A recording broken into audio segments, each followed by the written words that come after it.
पूर्ववर्ती सरकार में सचिन पायलट को नाकारा निकम्मा कहकर उप मुख्यमंत्री पद से हटाने वाले पूर्व मुख्यमंत्री अशोक गहलोत का एक ताजा बयान चर्चा में है।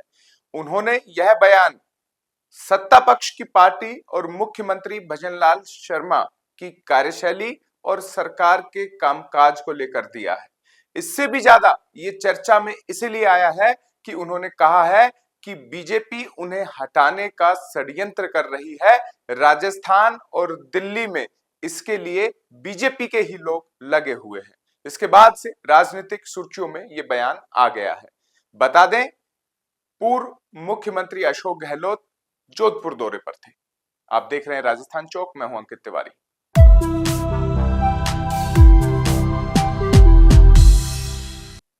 राजस्थान की राजनीति में अशोक गहलोत के बयान अक्सर चर्चा में रहते हैं। इस बार उन्होंने फिर से बयान दिया है, लेकिन ये बयान सचिन पायलट या अपनी पार्टी के लिए नेता के लिए नहीं, मुख्यमंत्री भजनलाल शर्मा के लिए दिया है।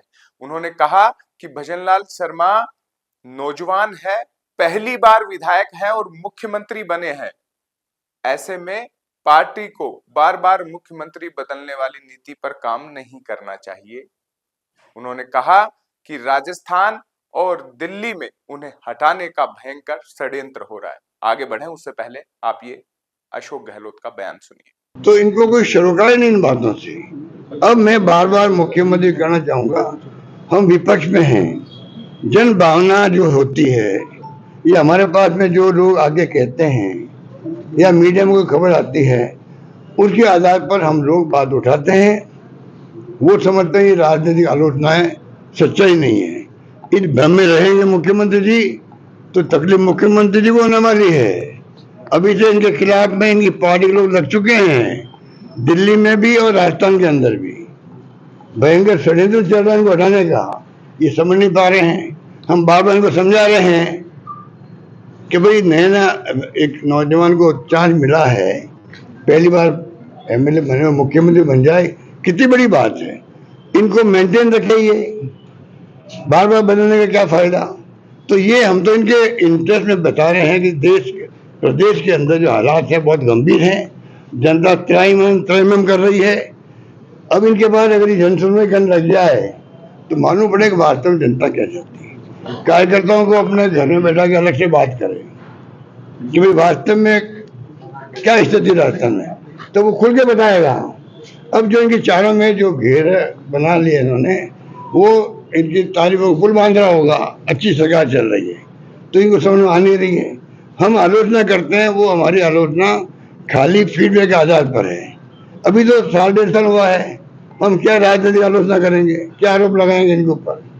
आरोप लगाना चाहते भी नहीं हम लोग। हम तो खाली जनता के बीच जो आती समस्याएं, जनता ये कहती है साहब कुछ नहीं हो रहा है, आपकी स्कीमें बंद हो गई है, वो हम लोग खाली इनके सामने रखते हैं। ये मेरा कहना है। सुना आपने, पूर्व मुख्यमंत्री वर्तमान सीएम को सलाह दे रहे हैं कि कार्यकर्ताओं की सुने, सरकार और जनता के संवाद को मजबूत करें।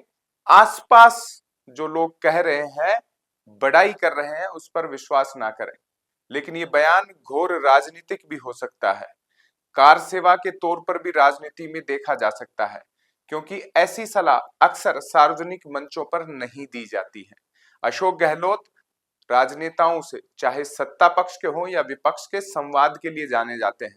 पूर्व मुख्यमंत्री वसुंधरा राजे और पूर्व मुख्यमंत्री अशोक गहलोत दोनों के संवाद को लेकर अक्सर राजस्थान की राजनीति में सुर्खियां भी बनती रही है। ऐसे में भजनलाल शर्मा को सीधे कोई सलाह देने की बजाय जोधपुर दौरे के दौरान मीडिया के सामने आकर कहना घोर राजनीति के कायदे के तौर पर देखा जा रहा है। क्योंकि जोधपुर जब भी पूर्व मुख्यमंत्री जाते हैं, उनका गृह क्षेत्र है, सुर्खियां बटोरना उन्हें आता है और बटोर लेते हैं। अब ये बयान भी चर्चा में आ गया है। ये बयान भले ही जोधपुर पर दिया हो, जयपुर तक सीमित नहीं रहने वाला है, अब तक दिल्ली पहुंच चुका होगा। दिल्ली में जो हो रहा है वो सबकी नजर में है या केवल अशोक गहलोत जानते हैं, ये भी सामने होगा। हालांकि जांच एजेंसियां सरकार को गिराने में कौन कौन लोग शामिल है उनकी जानकारी अगर अशोक गहलोत के पास इस वक्त है, जैसा उन्होंने बयान में कहा है, तो उनसे पूछ भी सकते हैं। और पिछली बार जैसा उन्होंने एक्ट किया था ऐसा भजन लाल शर्मा भी कर सकते हैं, ये राजनीति के जानकार कहते हैं। लेकिन खैर, ये सरकार और जांच एजेंसियों और अशोक गहलोत के बीच का मामला है, इसमें हम कुछ नहीं कहेंगे। लेकिन इतना जरूर है कि इस पूरी कवायद ने मंत्रिमंडल विस्तार, सरकार की कार्यशैली को लेकर नए सिरे की चर्चाएं छेड़ दी हैं। इस बीच यहाँ यह कहना भी उचित होगा कि भजनलाल शर्मा ने पिछले दिनों कांग्रेस और उनके नेताओं पर जिस आक्रामकता के साथ प्रहार किया था वो जरूर अशोक गहलोत को चुभा होगा। बयान इसीलिए उन्होंने जोधपुर की धरती से जारी किया है। लेकिन बयान तो जारी कर दिया, अब परिणाम क्या होंगे ये भी आने वाले दिनों में सुर्खियां बटोरेगा। राजस्थान चौक की नजर भी रहेगी। कमेंट बॉक्स में आप भी बताइएगा इस पूरी बयानबाजी पर आपका क्या कहना है। नमस्कार।